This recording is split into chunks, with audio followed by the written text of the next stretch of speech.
Let's seam together pot holders. These are 4 pot holders that I've made on this pot holder loom, and I want to bring them together and make a much larger trivet or hot pad for my table.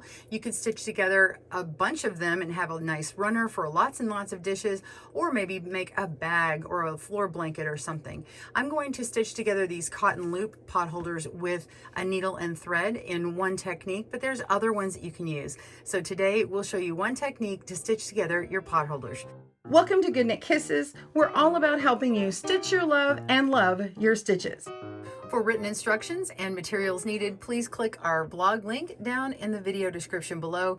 You'll also find right and left-handed video tutorials on how to seam these together, as well as links to how to make a bunch of different pot holders. So I hope that piques your interest. Please check those out. All right, let's jump into materials needed. For materials, of course, you're going to need your pot holders. I've got 4 here, but you can just stitch this together today with just 2. And we're going to put 4 together for a trivet. You also are going to need a tapestry needle. Mine has a little bend on it to pick out the stitches a little easier. And I'm working with some yarn. I'm working with the mercerized cotton because it doesn't pull apart easily. I can't break it easily. So I do need scissors for that to trim it. And also I suggest on the yarn color that you pick something that matches your pot holders. Now I picked something that is going to stand out a little bit on mine. So when I pull the stitches tight, you'll see the little color that peeks through maybe, but I suggest picking a color that totally matches your project so that it will blend in the best. But this stitch I'm going to teach you today is going to be, I think, very invisible. I use those air quotes on purpose because I can always see a little hint of it, but this particular stitch is called the baseball stitch, and I really like how it's done and the little yarn that's seen through it. So for yours on the practice, you might want to use a contrasting color, but if you're using it on your final pot holders, just pick the color that matches the most or predominant color of yours. All right, let's begin. Go ahead and lay out your pot holders, and I'm going to look at these edges here and see that they are lined up with the V-shaped stitches along this edge. They're running in the same direction, this one and the same as this one over here, and the same up here. So once you have that laid out how you want, we're going to begin by getting our yarn. And I've gone ahead and cut off a length. Mine's a little bit long, but I did it about 3 times the length of the seam that I'm going to be running. Now, it doesn't take a lot of yarn to do this, but I am going to be running my seam along the top. We're going to be working with the front edge of these loops, these top loops here, and then we're going to flip everything over and then do it on the back as well, but we're going to flip it over and it's going to look like it's from the top. And then that way you will have a nice flat design and flush. Otherwise, from one side, it'll look kind of like a cracked bookend, and it will it won't have a nice seamless look. So this way, both sides will look identical. All right. So once you've got those lined up and gotten your yarn and tapestry needle, let's begin by starting on the end here. Now, this end is not going to have an intersection, so I'm going to go ahead and pull these ends together tidy. You normally would start by picking up the corner stitch and leaving a nice tail and tie it in a knot. You don't have to for this one, but I want to make sure that I'm pulling from the end of this these little V stitches over here to make sure really get this corner straight. I did this before and didn't pay attention, and I thought that it didn't have the best finished look to it, so I want to make sure and point that out. All right, so we're going to leave a tail that we can weave that in later. And you can trap your tail in, but I found that it's better to leave it out because then you get a much cleaner look. All right, so I've gone in from this side over here, and although you're going to see me pass from right to left-handed, I am still going to have a left and right-handed video because you might like to start on the other side. So I'm just going to keep those videos around for you. Okay, so now we're going to come to the other edge. Now here, my side stitches are all green, but because my corner is red, I'm going to go ahead and pick up this one stitch here, and we're going to go from the inside of this V and that very top loop and go to the outside. So the inside where the seam will be toward the outside, and this is the baseball stitch. And so we're going to be working in V's like this.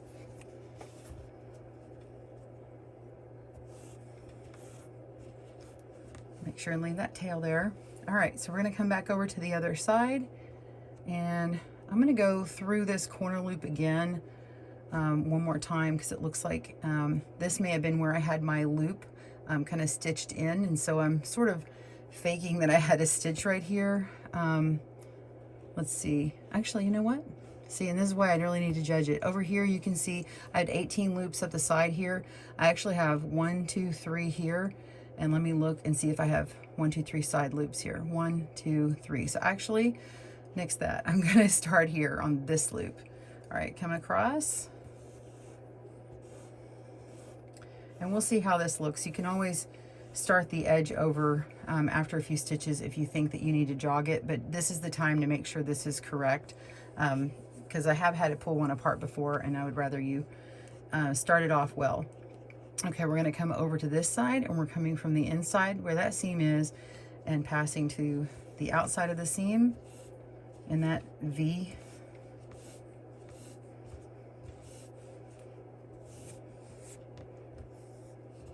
All right, it's okay if your stitches are loose like this. And now we're going to come over this direction, and we're approaching the next loop, top loop here, from the inside where the seam is, and pull all the way through. And you can see that diagonal, so we have these little V's coming out. So we're going to come back over to the other side and pick up the next loop, which is right here, and pull that on through. And you could even, while you're still pulling that one through, come over to this other side and grab another loop and just do both at the same time and pull through the whole thing. You can do a few at a time on this one, I found.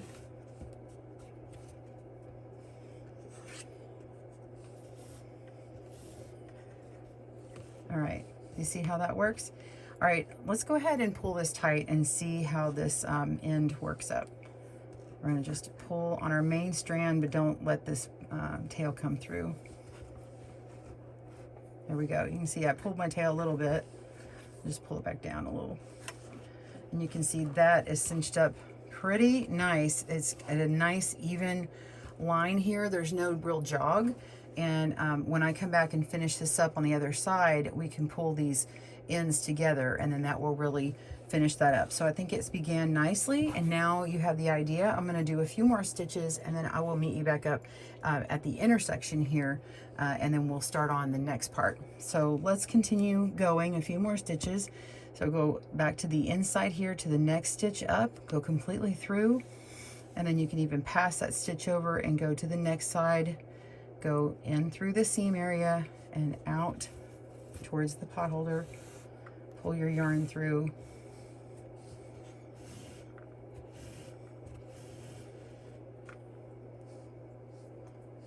and go to the next loop up, pull through,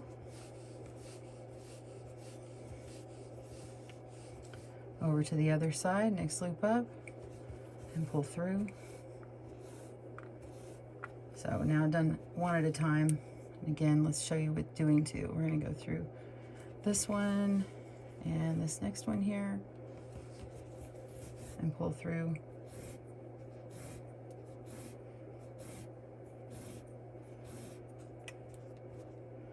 And just because it's so satisfying, let's go ahead and pull this tight. You can see it.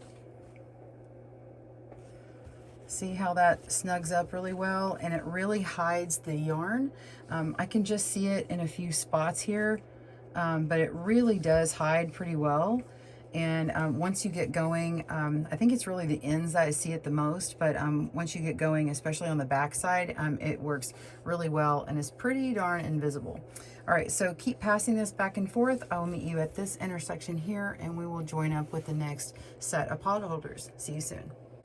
Okay, so I've come to my intersection here, and you can see that on my potholder, the edge stitches of the red really need to jog over to the corner here. So I'm just making a decision on the fly to grab from here and not just from the green corner here. So this will, so I went up here, and then this will pull into my other corner and really make that a nice square corner.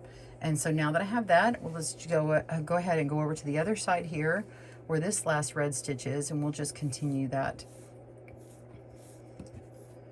pulling on through, and then now pick up this corner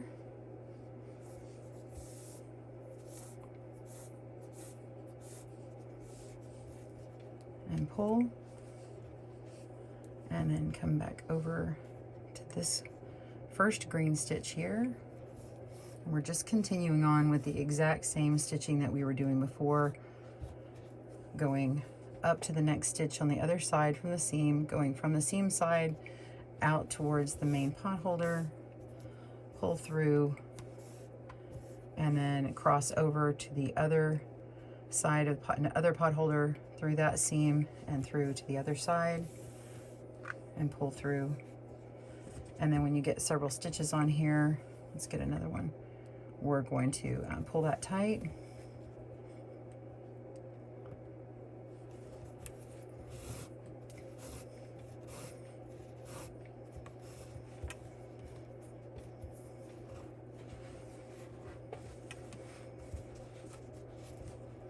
I don't want to pull it too tight and get it bunched up. There we go. I got it tight so you don't really see that line there. So that's looking really well. So now I'm just going to continue that same thing, and then when you come to the other side, you're just simply going to stitch those corners together and flip it over and continue. So pause your video and I'll meet you at that point to show you flipping that over. Okay, so I've come to the end here, and you can see my last green stitch, and over here is actually my last green stitch, but then I have these edge stitches here, and actually this stitch comes from the edge, so let's pull that one in and look at it. All right, so if we want to pull in the actual corners of this and get that red one in here, we come back to the red, and then this green is actually this line here, and it's actually this stitch to really square that up. Look at that. And then as we flip it over, make sure this is all how I want it, because it's going to get locked in there. Flip this over, and you can see that that kind of looks like a bookend, like that. Like, you see how it's bent like that. So we're going to make this nice and smooth. Oh, and you can see where one of my loops came out, so we're going to tuck that in. I'll show you that. All right, so here's the edge, and we're going to pull that and go ahead and go up here in this loop, and then that will draw that fully in.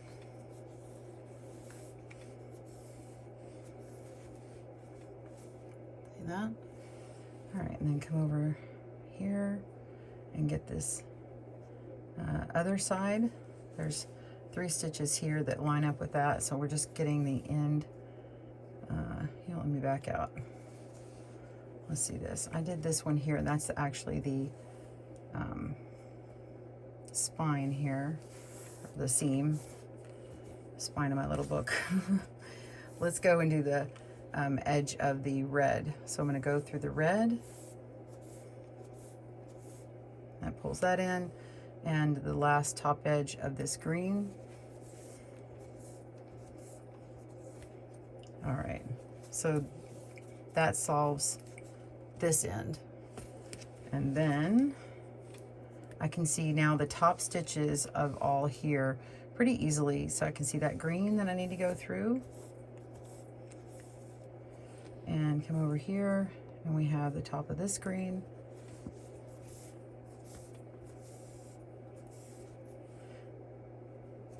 And keep going back and forth. So I find that the other side is actually easier because you can see it and it's already together really well. So we're going to come all the way down, and I'll show you how I'm going to address this right here. All right, we'll see you soon. This loop here, you can tack down in any number of ways that you think would work best for you. I think in this case, what I'm going to do, because of where it's located, it looks like it might tuck in nicely into my seam because I've already done the seam on this other side, but I know that I'm going to be doing this seam here. So I'm going to make sure that it fits inside when I draw in these next time. So I'm just going to go ahead and tuck this in, and I'm going to put my needle inside that hole and then come right back out where I was before. Let's see what that looks like. I can always pull it out right now if I need to. Okay, so that's in there. That's in there nicely. And it's not gonna come unraveled or anything. So when I start working on this line next, what I'll do is I'll turn this around and then work this direction so I can see that I'm pushing that inside the seam. I'm not gonna worry about that. So now that I've done this side over here, let's go ahead and get my red stitch on top. Okay, and then now let's grab this stitch here, which is actually this one from this direction, and pull through. Okay, and then that's going to tuck in, and now I can come to this side over here and find my loop. Ooh, there's another loop here. Look, I can go through this loop, and then I'm going to go through the actual corner loop here. So I have 1, 2, 3 of this darker one, so I'm going to go through here, and I'm going to lock in that loop there. I just happen to have a couple loops next to each other. I come back over and I want to work on this potholder here. So let's grab this loop from this red. Yeah, go through that direction. That looks right.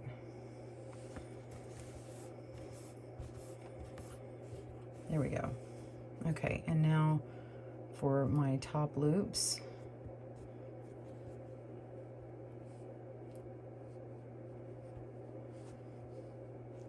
Let's see, I've got 1, 2, I should have a third one here. I think because I had that corner loop, it's just gonna get hidden. So what I'm gonna go through this one, I'll actually end up going through that one twice to kind of what's called ease the fullness. Like that's a sewing term, meaning I'm just gonna go through that twice to make sure it doesn't all bunch up together. So this green is actually the corner here.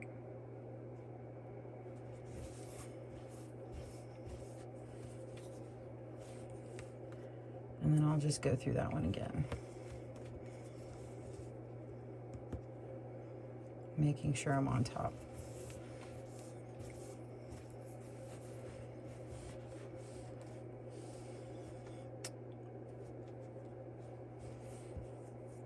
And then come over here.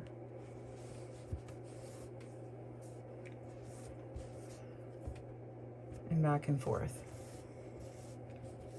So this isn't as pretty as I'd like it to be, but I think once I pull these stitches in, when I make this other seam, I think that that will be a little less obvious and you won't notice as much.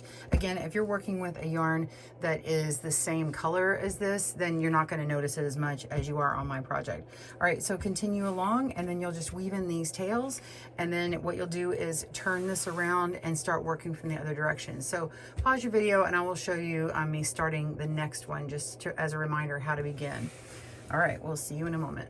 I finished my seam when I was going this direction up here, and then I just tied in and looped these in together really well, and then you're just going to weave in your tails later. We don't really need to do that on camera here, but just use your tapestry needle, and I'm going to show you how to begin this one over here.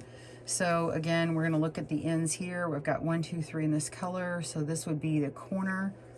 So pull all the way through until you have a nice tail. Okay, come over here to this corner.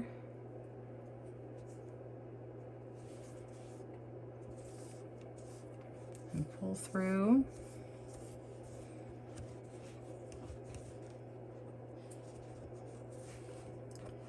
Okay, so now I'm going to come along this edge here and come up at this loop.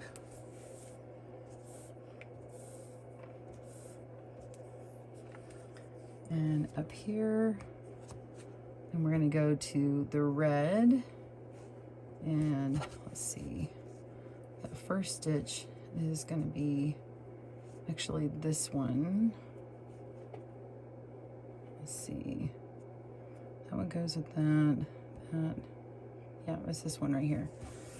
Okay, you just have to kind of look at it and use your best judgment there, and let's pull on it to see what we think. See, does that make a good nice seam there? That looks like it's not a jagged edge, so I think we've got it right. Come up to this one, go through the next, and pull through.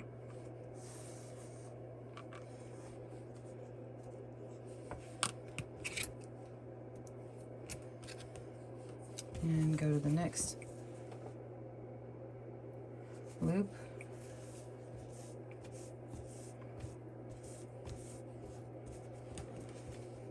And over again. So just continue as you were. I hope that's helpful. And I'm going to come all the way up here, and I'll join you back at the middle just to show you what that looks like when I'm done. So I'm up at the corner, and I had one little loop that just got tucked right in when I went into this corner where the red is, and pull that in. And now I want to, let's see, I came through the green side, and now we're going to come over to this side over here, this pot holder. And that part was one of the loops, so we're going to want to tuck that in and go with one of the edge loops here.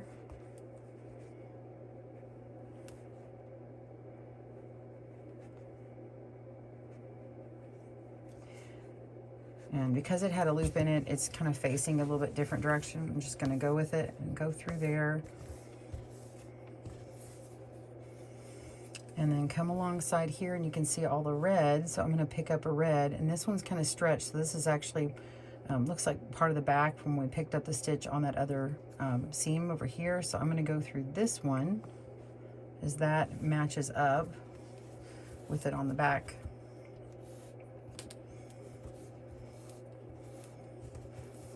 And pull that, and it's starting to kind of pull that corner in. And then go through this next stitch here.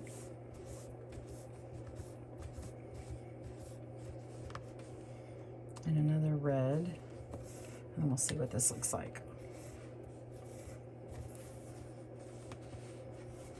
All right, so this is actually very nice and flush. I can see a couple of the bits of color peeking through, but again, if you used a matching color of yarn, it's not going to be noticeable. All right, so you're just going to continue on that way, flip it over, do what we did before, and then you should end with 2 tails on this end and 2 tails on this end, and seam that in, or weave in your tails, and you will be done. So I'll show you what mine looks like when I'm done. Well, here it is, my finished trivet, and of course you could make anything you like after you learn how to sew these together. I would love to know what you've made with yours. Please click down in the comments below and let us know what you made. And if you want to make one of these pot holders here, we do have a video down for the plaid checkerboard. It's in a 2 color, but you can make this with the 3 color as I did here. You just substitute in where you would have all this darker green on the outside here, here, and up here, and down here. And then you just put in 3 colors on your warp here instead of those, and then 3 over here, and then on the weave you do 3 here and here. So anyway, you can kind of look at this and make the change, but that is the plaid checkerboard, and I will actually do a tutorial at another time on how to make this with a 3 color. And then this one is just a classic where you're going to put in all of your warp in 1 color vertically, and then you're going to use the other color in a weave. And these are all just simple over under techniques. There's nothing different to these, nothing special as far as going over 2 or under 2 or anything like that. So it's just over under, and you get this nice little simple checkerboard. All right, so I hope you had a great day at GoodKnit Kisses and learned something new. Be sure and follow us and subscribe. We'll see you soon. Thanks for joining us today, where we help you stitch your love and love your stitches. See you again soon.